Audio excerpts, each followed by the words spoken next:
What's up guys, this is Bratpack TV, and in today's video we're going to discuss on how we got into photography and how you can get shots like these.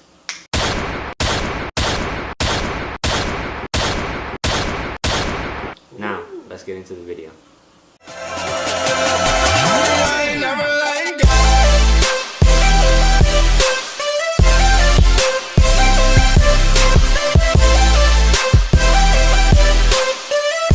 So in my junior year of high school, I took a photography class.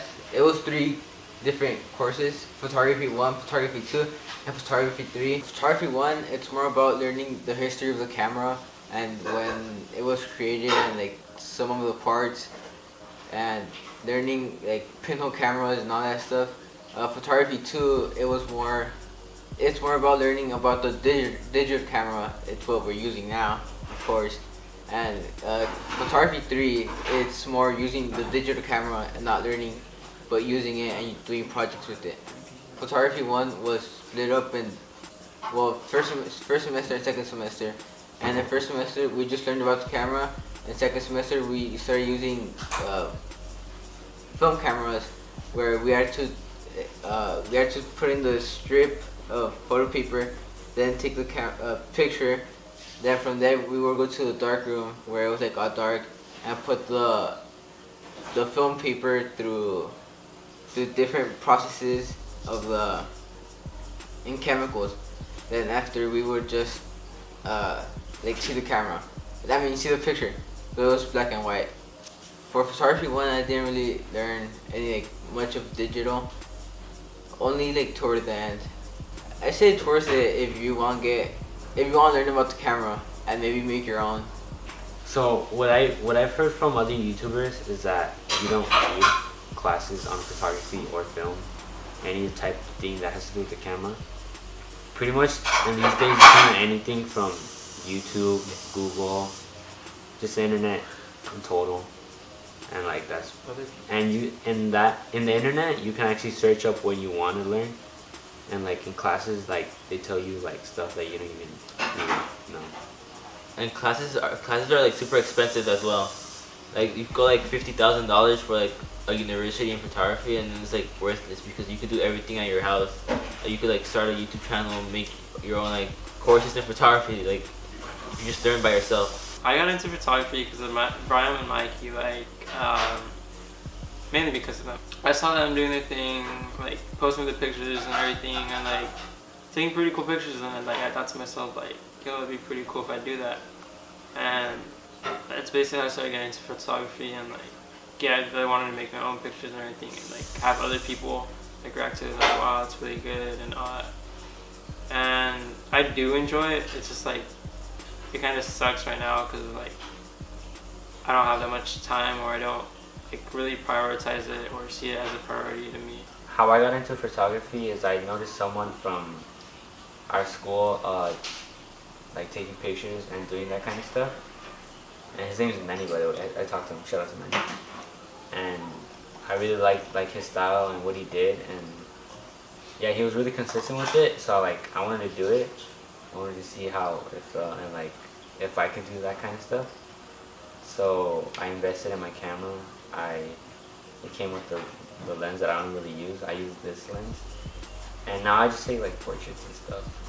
People compliment on my work. I've been doing it for over a year now. I started last summer of 2016, and yeah, so far so good. I've been doing it for around 8 to 9 months. I just got captivated by what you could do with photography and the stories you could tell with each image. I actually started because of Mikey. He started doing photography, and then that's when I got my camera.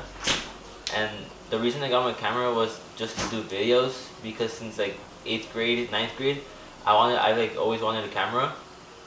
And in 10th grade I got into a video class, but then I didn't have the means to do videos, to something to edit with. So after Mikey was doing his photography, I just started doing photography with him, and then we've actually come out pretty good, surprisingly. And then that's when we all went into photography. We told Andrew to do it, we told Kevin about it, and everybody was just like, all of us would just do it. Even though Kevin doesn't really have a camera, but he took a class. Something for me is I've noticed progression throughout like the year and over the year because I follow different kind of photographers and different styles on Instagram that show me like just the different styles and what they do and how they have their own like kind of way of taking photos. And I noticed that Mikey does a lot of urban photography. Yeah, Like a lot of the city. That's mainly what I like and what I try to aim for. And then like I do portraits too. I use the 50mm 1.8, and I started. This is the lens I use the most because of the aperture. I really like the bokeh.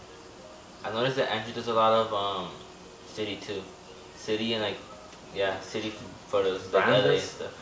Brand At does everything. first, He does at nature. first I was doing nature and landscapes, like close-ups of nature and like captivate nature, and then I was doing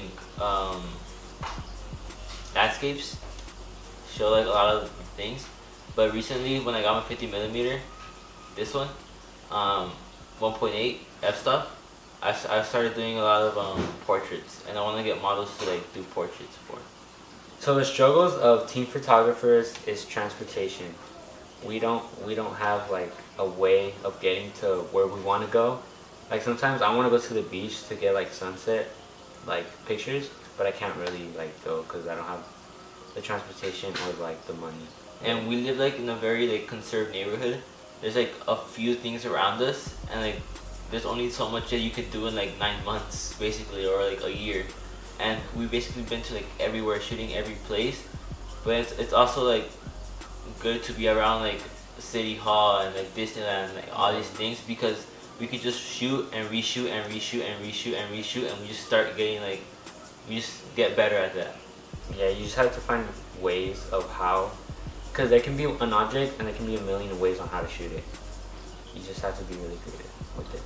And we've also had a lot of experiences with photography, which is like really important to like for teenagers, because as teenagers some people are really like conserved and they don't want to talk to other people, but photography for us has actually like helped us communicate with other like classmates and stuff basically. Yeah, it helps us be more interactive and getting out there. For example, 9th grade when we didn't do photography, it was only like our group that we used to like hang out and like talk to. Yeah. But like with photography in like our senior year now, 4 years, high school, our senior year, we've actually like talked a lot to a lot of people. Yeah. And like we talk to photography to like a lot of people compliment us on their work. It's a mean to get to know other people and get yourself out there. There's many teens out there just like us that want to start photography and want a career in photography. There's in school we have a photo club.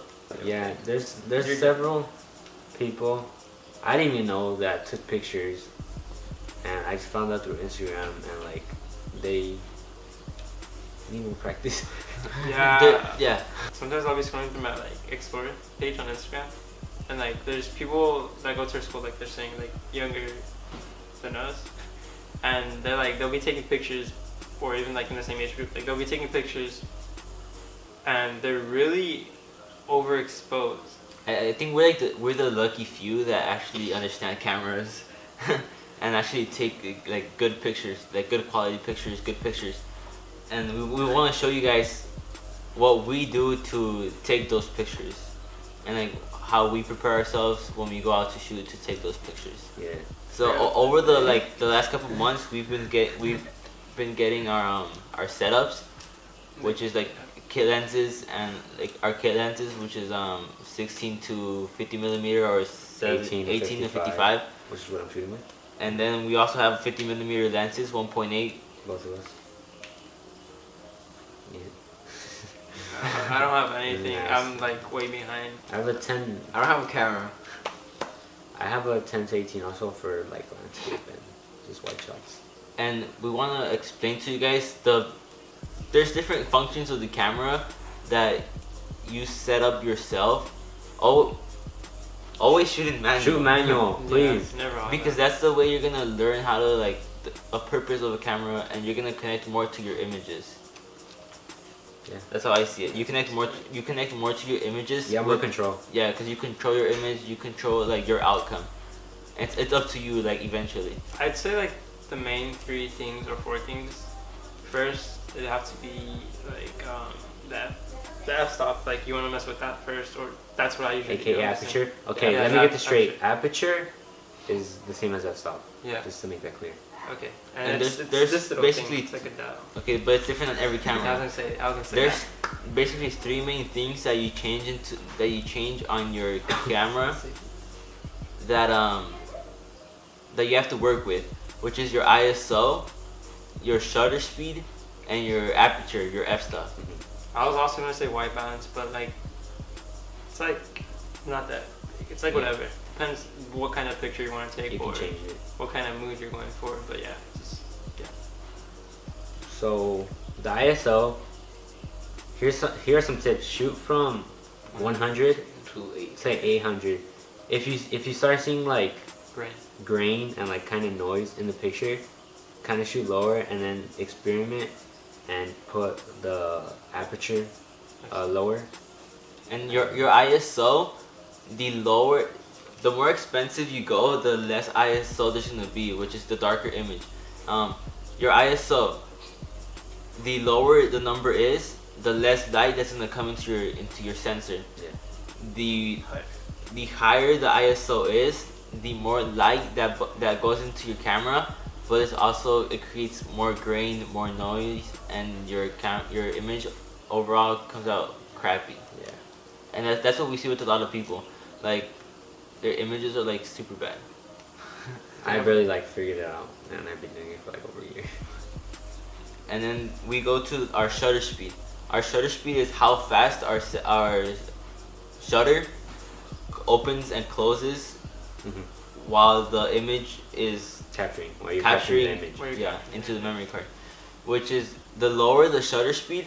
The more movement you're gonna capture in your photos and The lower the shutter brighter speed, it is. the lower the shutter speed, the lower the more light comes into your camera, but your shutter is opened longer.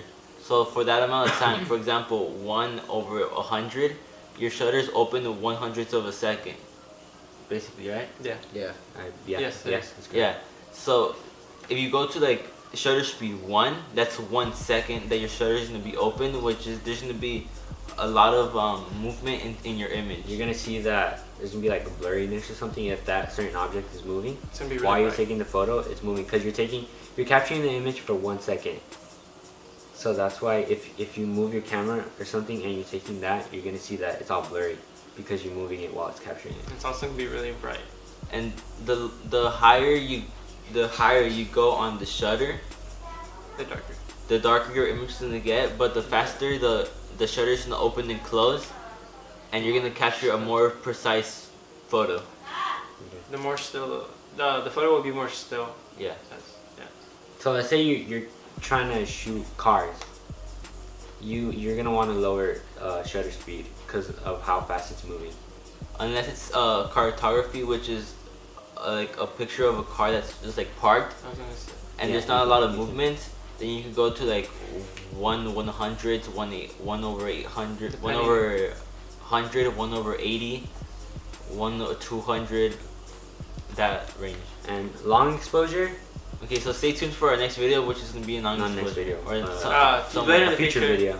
Yeah, long exposure. And then we have our f-stop. Our f-stop is The lower the f-stop, the more light it brings in also to the sensor, and the The lower depth the of field. f-stop is, the higher the depth of field.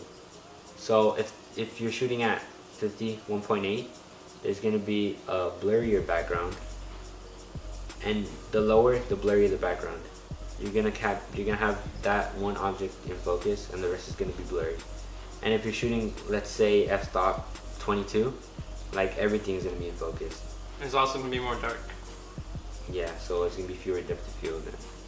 feel free to comment and Like- message us in our social media if you guys want to shoot.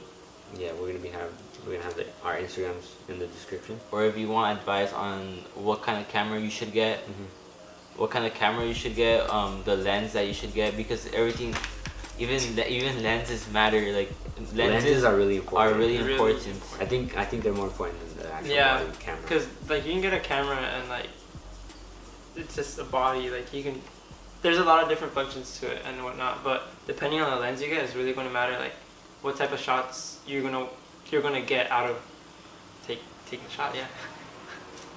And That's- don't be scared to waste money on a camera, because it's gonna help you in the long run. It's gonna be worth it. It's an It'll be investment. worth it. It's Yeah. just an investment.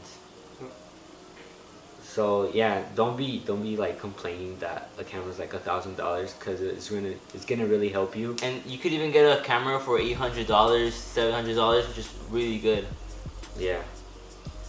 So let's say like you're spending $700 on a camera. If you're gonna be charging people for photo shoots, you're gonna gain way more than that. So it's really an investment. We hope you enjoyed this video. Follow us on Instagram, as we said. Like our pictures, comment. Yeah, like this video also.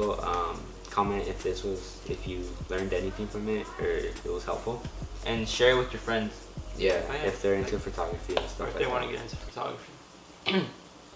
So yeah, that's been it. We'll see you on the next episode of Bratpack TV. Right?